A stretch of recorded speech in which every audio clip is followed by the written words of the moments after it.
Why do you think this message now about identity and purpose is so relevant in the generation in the current times that we're in? I have been amazed at how relevant this message is. Like even this morning, I was sitting in church and they were talking about Genesis and the serpent and Eve, and the question being, did God really say that? Like, Eve, I think, struggled with identity and who she was. You go into Moses, right? And God says to Moses, or Moses says, well, who am I that you're going to send me? And then he's like, well, who are you?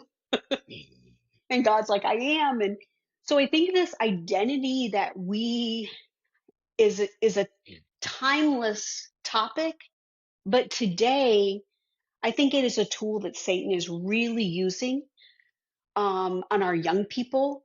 I think that we talk about identity as a buzzword, with our sexual identity. I think that it's just something, you know, that we have this inner desire to know who we are, to know why we were made, and that it all rests in our identity.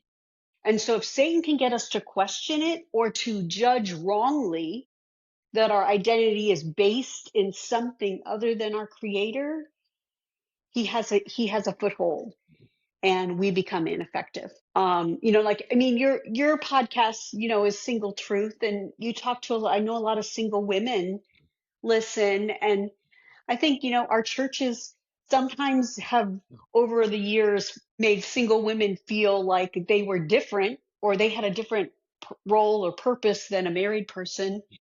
And I think, we can take those things that the culture says to us about identity and put a lot of weight in them.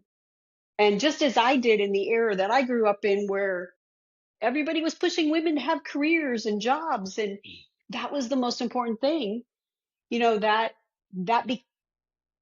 became what we felt was our identity. So I think it's so relevant today, especially in children, but still relevant for adults. It always will be. Right. Yes, I agree. Culture and different communities that we're in impact our beliefs about self and others profoundly. And I love that you have a heart and a focus on kids because I agree. Raising them up to know their identity and their value and their worth through God will change the trajectory of their experience here.